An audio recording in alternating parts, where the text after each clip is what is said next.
Palavra da Verdade, com Hernandes Dias Lopes. Meus amados, vamos abrir a Palavra de Deus em Lucas capítulo 17. Lucas 17, versos 3 a 6.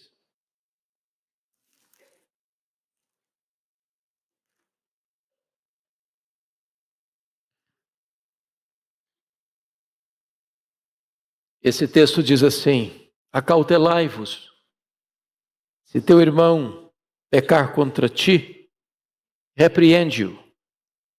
Se ele se arrepender, perdoa-lhe. Se por 7 vezes no dia pecar contra ti, e 7 vezes vier ter contigo dizendo, estou arrependido, perdoa-lhe. Então disseram os apóstolos ao Senhor, aumenta-nos a fé. Respondeu-lhes o Senhor, se tiverdes fé como um grão de mostarda, direis a esta amoreira, arranca-te e transplanta-te no mar, e ela vos obedecerá. Ainda vamos ler na carta de Paulo aos Colossenses, capítulo 3, carta de Paulo aos Colossenses, capítulo 3, versos 12 a 14. O apóstolo Paulo diz assim: revesti-vos, pois, como eleitos de Deus, santos e amados, de ternos afetos de misericórdia, de bondade, de humildade, de mansidão, de longanimidade. Suportai-vos uns aos outros, perdoai-vos mutuamente, caso alguém tenha motivo de queixa contra outrem. Assim como o Senhor vos perdoou, assim também perdoai vós. Acima de tudo isto, porém, esteja o amor, que é o vínculo da perfeição. Amém. Eu quero conversar com vocês hoje sobre perdão, a asepsia da alma. O grande pensador cristão, C.S. Lewis, disse com segurança e perícia: é mais fácil falar sobre perdão do que perdoar. Não é difícil você estudar o assunto, preparar um estudo bíblico sobre o assunto, pregar um sermão sobre o tema. Mas é desafiador quando alguém machuca você, fala mal de você, intenta contra você, e você perdoa essa pessoa. Não é uma questão de conceito, de prática. Amar todo mundo é muito fácil. Alguém já disse, eu amo a humanidade, o que eu não tolero são as pessoas. O problema é você amar aquela pessoa específica que pisou no seu calo, que deliberadamente fez mal a você. O ponto que Paulo trata aqui na carta aos Colossenses é que, por sermos pessoas imperfeitas, e somos de fato, num dado momento ou outro da vida, nós vamos ter queixas uns dos outros. Nós erramos sem saber, ou nós erramos conscientemente. E quando nós assim fazemos, nós decepcionamos as pessoas. E é claro que também as pessoas nos decepcionam. É por isso que é impossível você ter uma vida saudável, um casamento saudável, uma família saudável, uma igreja saudável sem o exercício do perdão. Há muitas pessoas dentro da igreja que estão feridas, magoadas, machucadas. O saudoso Enéas Tonini, um pastor evangélico, que viveu cerca de 100 anos, a quem o Senhor já recolheu a sua presença, quando ainda com mais vigor, percorria o Brasil, toda a nação brasileira, ele relata num de seus livros que o pecado que ele mais encontrou na igreja evangélica brasileira foi o pecado da mágoa. Pecado da mágoa. Pessoas nos bastidores eclesiásticos machucam uns aos outros. Pessoas do alto da sua posição eclesiástica machucam uns aos outros. Nós vivemos num mundo ferido. Nós vivemos numa realidade social machucada, estressada, polarizada. Nós vivemos numa situação de guerra, de rumor de guerra. E é nesse mundo carimbado pela dor, pela mágoa, é que mais do que nunca nós precisamos lidar com o tema perdão. Perdão. Hoje, no Brasil e fora dele, muitos casamentos terminam nas barras de um tribunal. Juras de amor outrora se transformam em feridas abertas hoje e em separação definitiva amanhã. Dureza de coração, incapacidade de perdoar tantas vezes. Eu nunca esqueço de dois fatos que marcaram o meu ministério nesta área. Eu estava pregando na Grande São Paulo certa feita, isso há muitos anos, e o pastor me disse que naquela igreja havia mais de um ano que não se convertia ninguém. E aquilo nos preocupou muito, porque se tratava de um grande evangelista. E oramos aquela noite, no domingo de manhã, quando fomos para a igreja, algo inusitado aconteceu. Eu ainda estava pregando, quando escutei um movimento dentro do templo. Daqui a pouco um barulho. Daqui a pouco eu percebo que esse barulho não era um barulho qualquer, era um choro convulsivo. Daqui a pouco nós constatamos que eram duas líderes da igreja, duas irmãs. Estavam brigadas uma com a outra. Mais de um ano sem falar uma com a outra. Uma sentada à frente, outra sentada atrás. De repente, um olhou para a outra e saiu correndo, uma na direção da outra, no corredor central da igreja. E se abraçaram e choraram convulsivamente, pedindo perdão uma para a outra. O que nos marcou muito é que no culto da noite nós tivemos várias decisões por Cristo. Várias decisões por Cristo. O segundo fato, eu estava pregando fora do Brasil, e naquela ocasião eu falava sobre perdão, especificamente sobre perdão. E quando eu terminei de pregar, o pastor daquela igreja, que não era da nossa denominação, dirigiu-se a um irmão diácono que estava à porta e disse: meu irmão, você pode vir à frente? Na medida que aquele irmão vinha à frente, o pastor começava a abrir o coração, da mágoa que sentia, da dor que sentia. E aqueles dois irmãos se abraçaram e choraram. E na medida que eles se abraçaram e choraram, eu percebi que houve um grande movimento em toda a congregação. E várias pessoas correram uma na direção da outra para também pedir perdão. E Deus trouxe ali uma grande visitação da sua graça, um mover do seu espírito. Quando aqueles irmãos resolveram perdoar uns aos outros. O perdão não é uma opção, é uma ordem. Não é uma possibilidade, é uma necessidade. Eu queria que você agora olhasse comigo então, primeiramente esse texto de Colossenses. Porque aqui a pergunta é: por que eu devo perdoar? E a resposta do texto no verso 13 está escrito aí, note comigo. Aliás, versículo 12. Revestiu-vos, pois, como eleitos de Deus, santos, amados, de ternos afetos, de misericórdia, de bondade, de humildade, de mansidão, de longanimidade. Suportai-vos uns aos outros, perdoai-vos mutuamente, caso alguém tenha motivo de queixa contra o outro. Primeira razão é porque faz parte da nossa natureza de povo de Deus perdoar. Se você nasceu de novo, se você é membro da família de Deus, Se você é convertido de fato, não há possibilidade de você não, até aqui eu fui, daqui para lá eu não vou mais. Eu não perdoo. Eu não perdoo. Não é possível isso. Porque a própria natureza de ser povo de Deus é que a sua natureza está inclinada a isso. Você foi transformado. Agora você tem um novo coração, uma nova mente, uma nova vida, uma nova família, uma nova pátria, uma nova herança.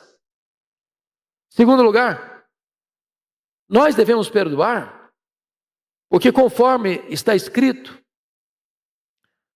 no versículo de número 13, nós podemos ter motivo de queixa uns contra os outros. Irmãos, às vezes nós falhamos mesmo. Às vezes nós não fazemos o que devíamos fazer, não falamos o que devíamos falar. Às vezes o nosso comportamento não é mesmo adequado. Isso dentro de casa, com o cônjuge, com os filhos, com os pais, com os irmãos, com os parentes, com os vizinhos, com os membros da igreja. Falhamos.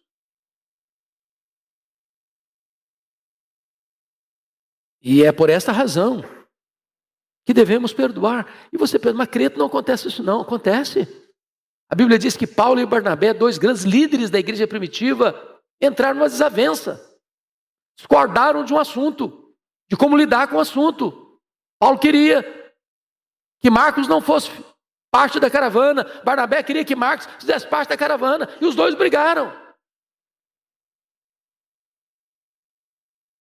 Então é possível que, até dentro da igreja, às vezes a gente entre em rota de colisão com o outro. Agora, por que devemos perdoar? Diz Paulo ainda no versículo 13. Ele diz assim, perdoai-vos mutuamente, caso alguém tenha motivo de queixa contra outrem, mas ele diz assim, assim como o Senhor vos perdoou, assim também perdoai vós. E aqui, irmãos, a coisa pega. Porque assim como. E a pergunta é, como é que é o perdão de Deus por nós? Primeiro, é um perdão completo de tudo.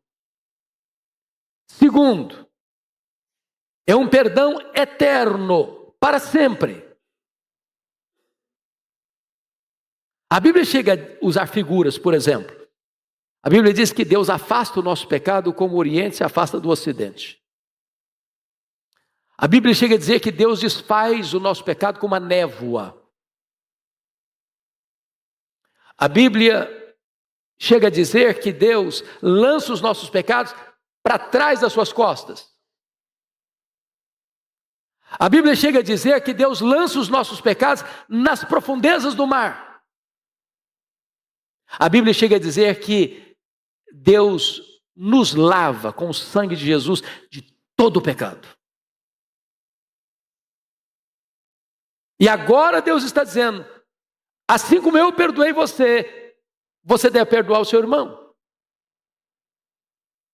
Quando a Bíblia vai colocar isso em termos de valores, de quantidade, Jesus coloca a parábola do credor incompassivo e usa uma cifra astronômica de 10.000 talentos, que significa 350 mil quilos de ouro.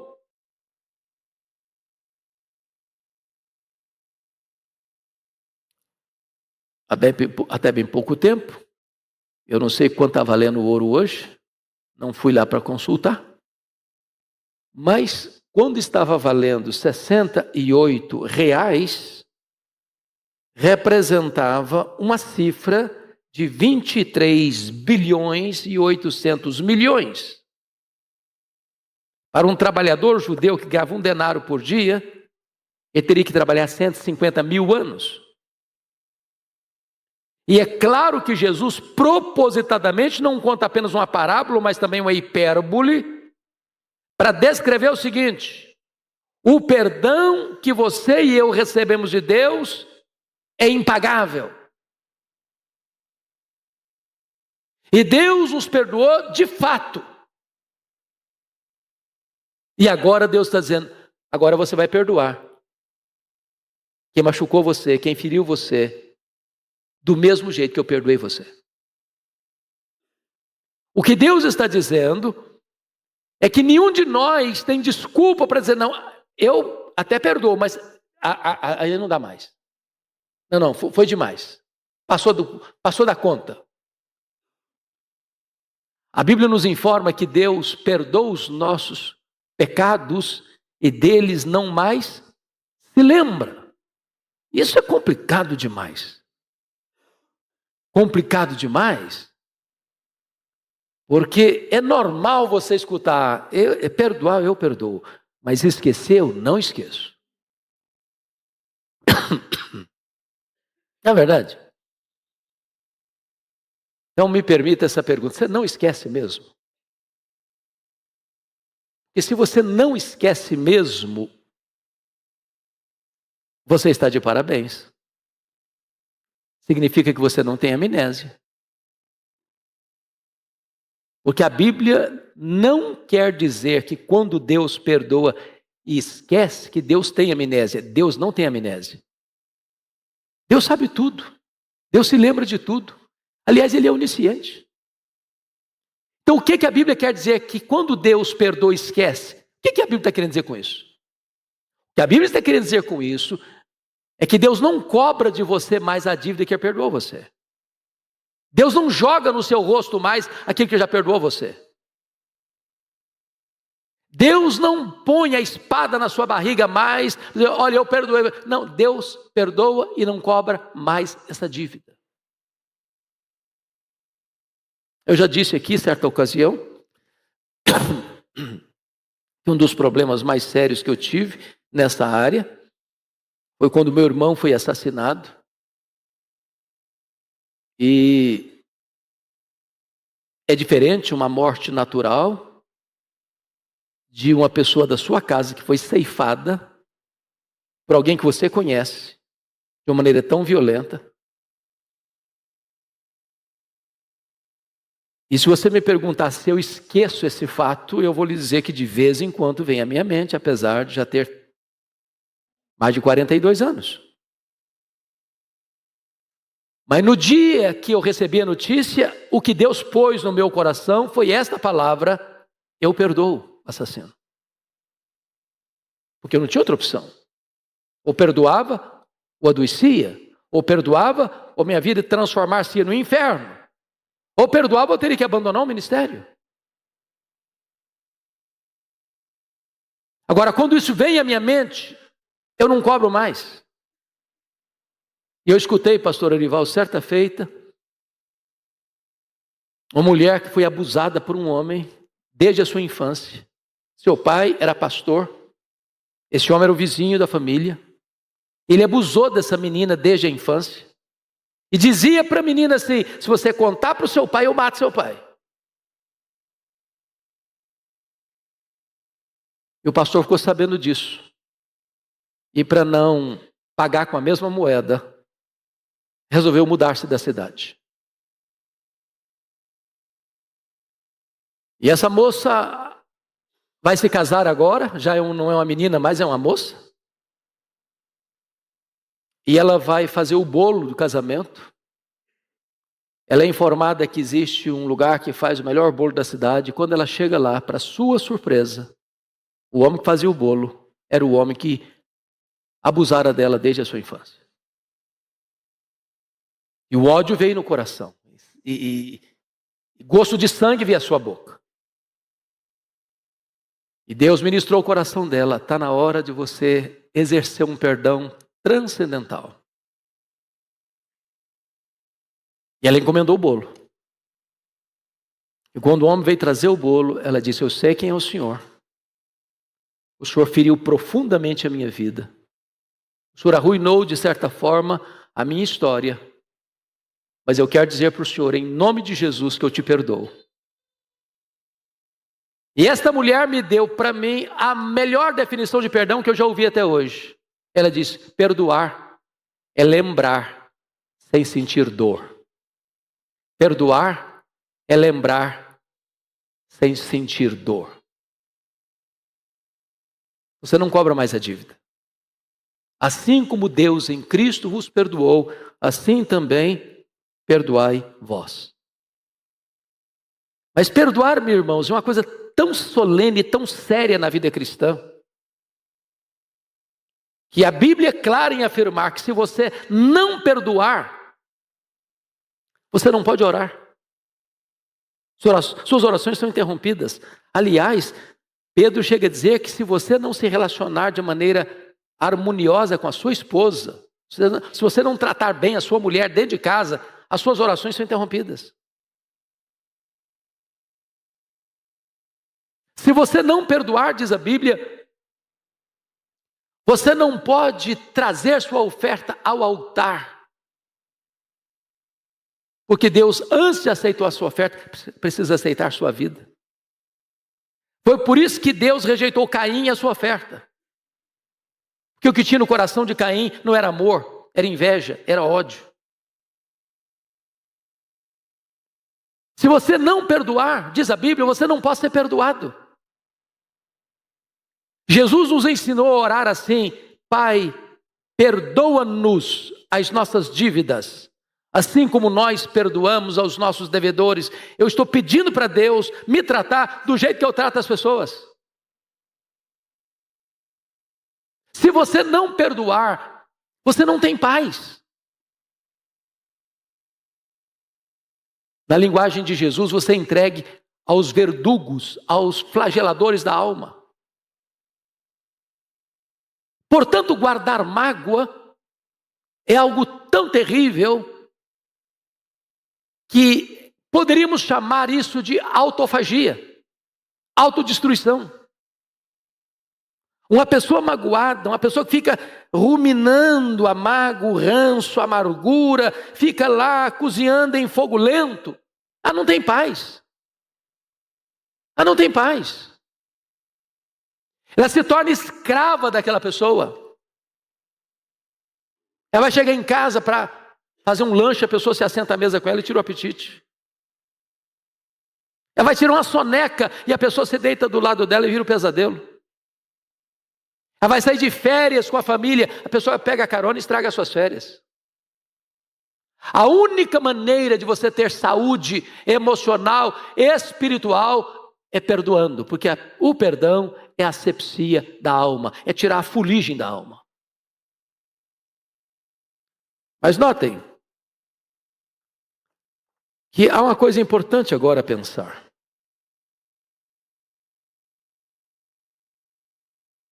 Porque há um outro perdão complicado hoje. É o que eu chamaria de perdoar a si mesmo. Tem gente que vive emocionalmente perturbada porque não perdoa a si mesma. Pense comigo no apóstolo Paulo. A Bíblia diz que Paulo entrava nas casas e arrastava homens e mulheres para lançá-los na prisão. A Bíblia diz que Paulo entrava nas sinagogas e forçava os crentes a blasfemarem, açoitando-os, caso não atendesse aos seus requisitos. A Bíblia diz que Paulo encerrou muitos dos santos em prisões, e contra esses muitos santos dava o seu voto quando os matavam. Ele era um serial killer, mandou matar muita gente, muito sangue nas mãos. Se esse homem não tivesse tomado posse do perdão de Deus, a vida dele seria um inferno. Tem muita gente que nunca se libertou das amarras do passado, das feridas do passado, dos abusos do passado, que precisa perdoar-se, ou cometeu um erro, um deslize, um vacilo na vida, ou coisas gravíssimas, não importa. O sangue de Jesus nos purifica de todo o pecado. O Senhor restaura, o Senhor liberta, o Senhor salva, o Senhor perdoa, o Senhor faz tudo novo, mas tome posse desse perdão. Eu já contei aqui, certa feita, de uma mulher a quem eu fui chamado para visitar, orar por ela. Essa mulher, há 60 anos vivia atormentada. 60 anos. Os filhos sem saber o que fazia. Levava em médico, psicólogo, psiquiatra, fazia um exame, fazia outro. Nada detectava a tristeza crônica dela. E quando eu fui visitar aquela mulher, ela disse assim para mim: pastor, eu sofro há 60 anos. Eu traí meu noivo, ele nunca ficou sabendo. Me casei com ele, fui casada há muitos anos, sou viúva há muitos anos. Mas aquele pecado está tão vivo na minha memória como se eu tivesse cometido hoje de manhã. 60 anos sem entender a graça, 60 anos sem tomar posse do perdão, 60 anos martirizando a si mesma, 60 anos debaixo do chicote da culpa.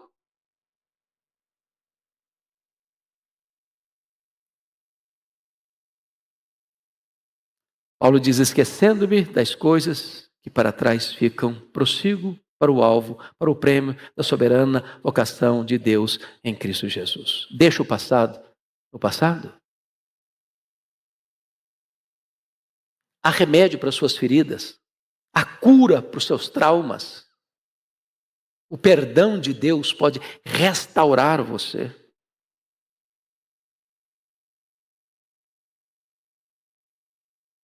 Há um fato na história que me marca por demais nessa questão do perdão.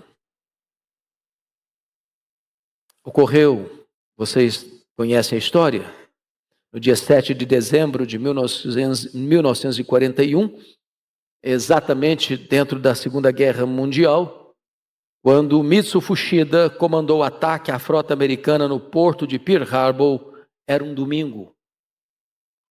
Os americanos na igreja. E naquele momento de consternação, de choque para a nação, de um ataque frontal e desastroso, um jovem soldado, Jack de Chase, se dispôs a se vingar e prometeu ir a Tóquio. E quando ele estava sobrevoando a cidade, ele foi capturado. E ele foi preso em Tóquio. E ele foi torturado em Tóquio. E ele sofreu horrores na prisão. Mas quis a providência de Deus que chegasse na prisão um pedaço, uma folha arrancada da Bíblia, que tratava do amor de Deus. E com aquela leitura, aquele soldado americano se converteu a Jesus. Pela graça de Deus, sobreviveu à prisão, a guerra terminou, ele voltou para os Estados Unidos, entrou no Instituto Bíblico, se formou como evangelista missionário, escreve o seu testemunho da sua conversão numa prisão japonesa, e retorna ao Japão como missionário. E chega em Tóquio e distribui esse folheto do seu testemunho de conversão. Quis a providência divina que um desses folhetos caísse nas mãos de Mitsu Fuchida. Mitsu Fuchida estava na véspera, quando a cidade de Hiroshima foi destruída pela bomba atômica. Ele tinha saído um dia antes. E ao ler esse relato, o Espírito Santo toca o seu coração e ele se rende a Jesus. E quis a providência de Deus que esses dois homens um dia se encontrassem. E esses dois homens se unissem para pregar o Evangelho na cidade de Tóquio, no Japão. Este é o poder do perdão. Este é o poder da reconciliação. Este é o poder do Evangelho de Jesus Cristo. Mas, amados, vamos comigo, por gentileza, de volta ao texto lido de Lucas 17, e eu quero encerrar aqui, porque há princípios aqui que nós precisamos observar ao tratar deste assunto. Lucas 17, 3, Jesus começa o assunto assim: acautelai-vos. E eu gosto dessa pedagogia de Jesus. Que quando você trata de perdão, implica que tem um problema. E 2 pessoas ou mais pessoas estão com o relacionamento ferido, machucado, estressado. Tem que ter muito cuidado, porque às vezes, em vez de resolver o problema, agrava-se o problema se não tiver sabedoria no trato. Você conhece gente muito espiritual? E na hora de resolver um problema desse, ele diz: ó, fulano, eu vim conversar com você porque eu sou um homem de Deus, cheio do Espírito Santo. E você é um crápula. E você falhou comigo, mas porque eu sou um homem cheio do Espírito Santo, eu resolvi aqui perdoar você. Uma abordagem horrível, não? Criou mais problema em vez de resolver. Numa linguagem bem brasileira, acautelai-vos significa o seguinte: não use uma marreta de 5 quilos para pregar uma taxinha. Vou fazer a pergunta do Orival. Vocês estão entendendo?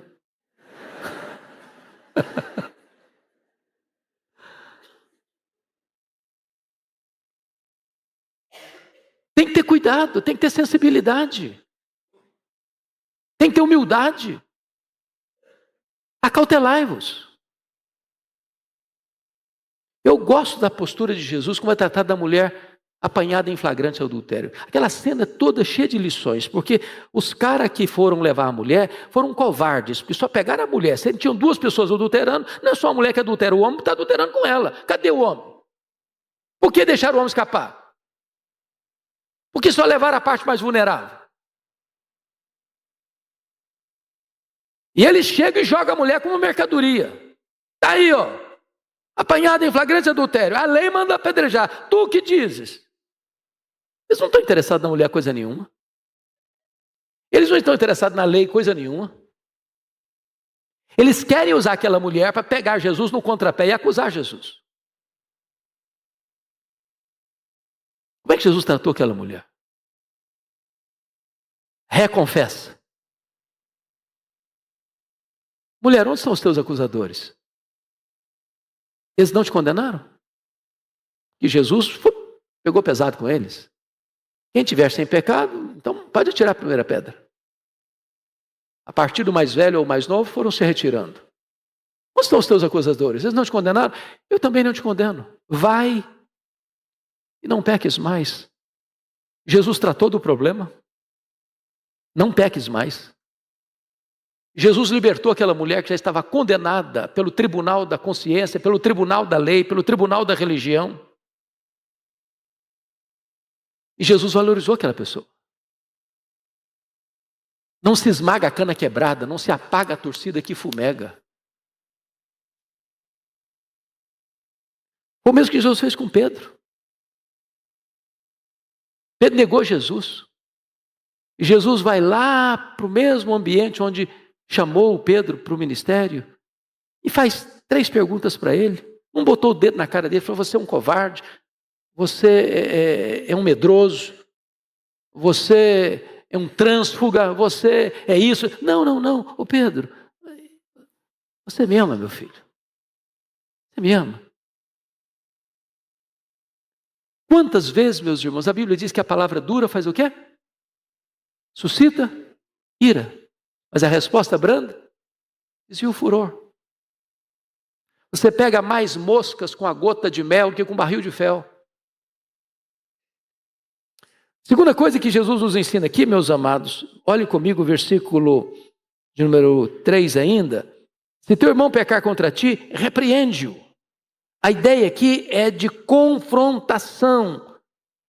E note comigo que Jesus está querendo dizer com isso que o tempo não é um santo remédio para curar feridas.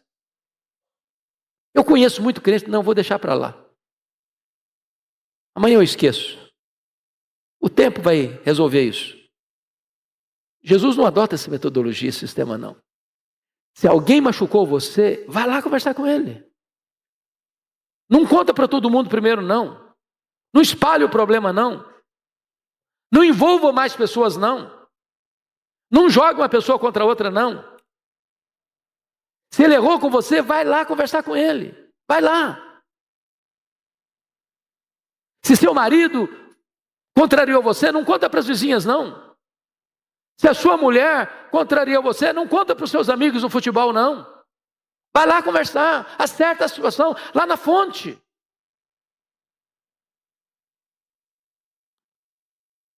Outra coisa, se o tempo não cura, e não cura mesmo, você pega os irmãos de José, 22 anos sem encontrar José, no dia que encontram José, a consciência deles está pesada. O Jacó ficou fora de casa 20 anos, quando está voltando está com a consciência pesada. Mas mais do que isso, irmãos, também o silêncio não é a voz do perdão. Não adianta ficar calado, abafado. Foi o que Davi fez. O que Davi fez? Ele adulterou com Batseba, ele mandou matar o marido de Batseba, ele casou com a Batseba, ele botou uma grande máscara que está tudo bem. Ficou em silêncio. Mas enquanto ele ficou em silêncio, seus ossos secaram. Seu leito foi alagado com as suas lágrimas, porque não resolveu o problema. É um confronto, repreende-o. Agora, repreender não é de uma dura, não. Repreender aqui é uma linguagem doce. É chamar para estar do lado. É fazer com doçura, com brandura, com espírito de mansidão. É ganhar a pessoa. É construir pontes e não cavar abismos. E está escrito aí, se ele se arrepender, perdoa-lhe. Preste atenção aqui no que eu vou lhes dizer. O amor de Deus é incondicional. O perdão não. O amor de Deus, vou repetir. O amor de Deus é incondicional. O perdão, não. O perdão requer o quê? Arrependimento. Arrependimento. O arrependimento abre o caminho para o perdão. Se ele se arrepender, perdoa-lhe. E aqui, notem comigo, porque no verso 4, Jesus vai usar um exemplo extremo, muito extremo. Se por 7 vezes no dia pecar contra ti, 7 vezes vier ter contigo dizendo, estou arrependido, perdoa-lhe. Parece um exagero, e é mesmo. Eu não conheço nenhum caso de uma pessoa errar com a outra 7 vezes no mesmo dia e ter a cara de pau de vir pedir perdão. Primeira vez, a segunda vez, a terceira vez, a quarta vez, a quinta vez, a sexta vez, a 7ª vez, e você não ter a disposição de dizer, você está de brincadeira.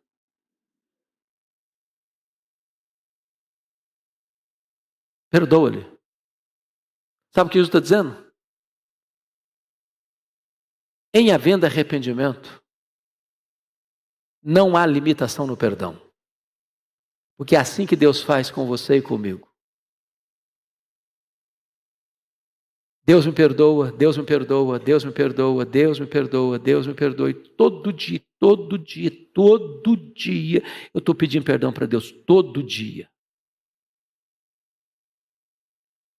E não há uma ocasião que Deus chega para mim e diga, olha, chega. Não compareça mais aqui, não venha mais aqui, chega. Não aguento mais ver sua cara. Se eu fizesse isso comigo, eu estava perdido. E você também.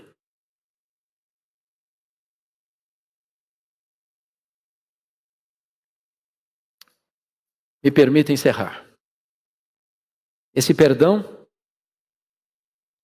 tem uma característica ilimitada em havendo arrependimento, porque o verso 4 diz isso. O perdão é restaurador. Perdoa-lhe. Perdoa-lhe. Eu conheço marido, eu conheço mulher que passa uma semana sem falar um com o outro. Eu conheço filhos que não conversam com os pais, eu conheço pais que não conversam com os filhos. Eu conheço irmãos que se o irmão sentar do lado de cá, ele senta do lado de lá. Eu conheço irmão que se a bandeja da ceia for passada pelo fulano, ele encolhe o braço. Se for passado pelo Beltrano, aí ele toma ceia.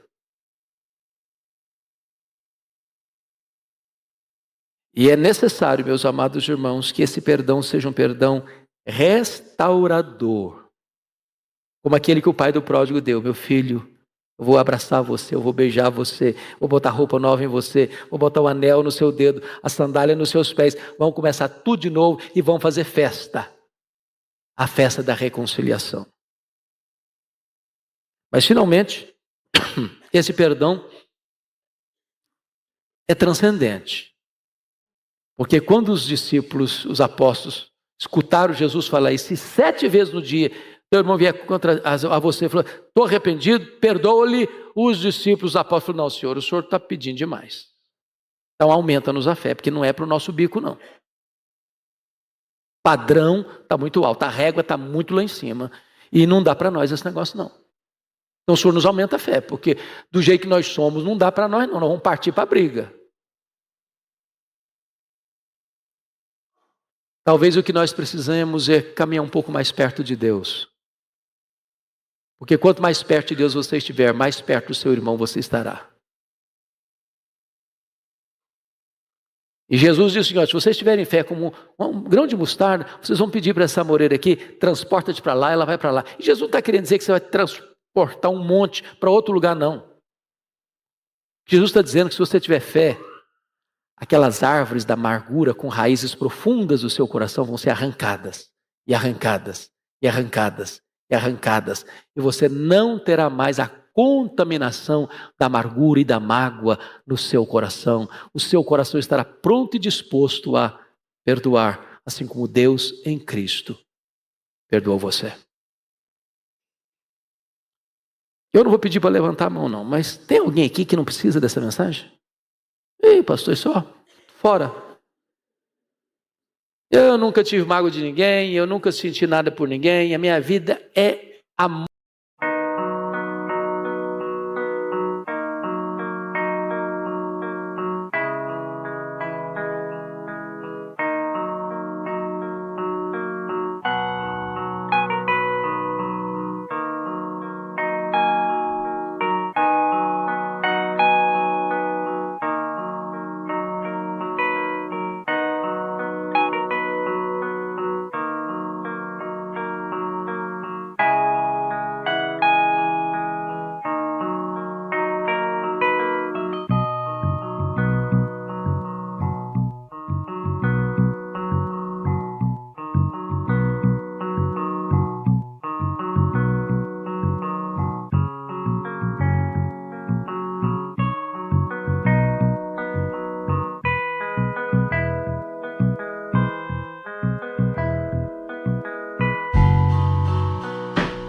Amor o tempo todo.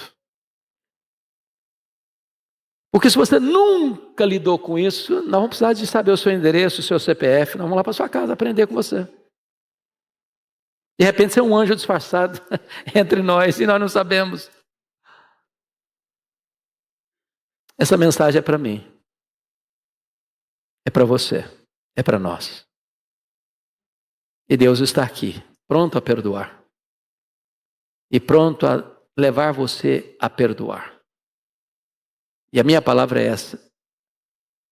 A vida é feita de decisões. Se você está aqui hoje, se você que está nos assistindo aí, tem alguma pendência com alguém, tome hoje a decisão de perdoar. Talvez uma visita, um telefonema, uma...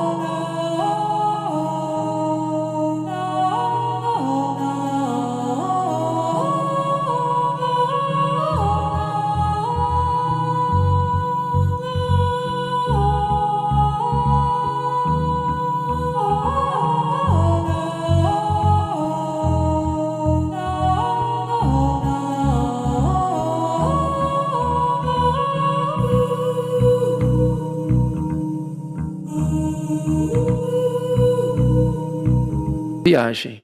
uma carta, um e-mail. Faça o que você precisa fazer e Deus vai honrar você. Deus abençoe. Amém.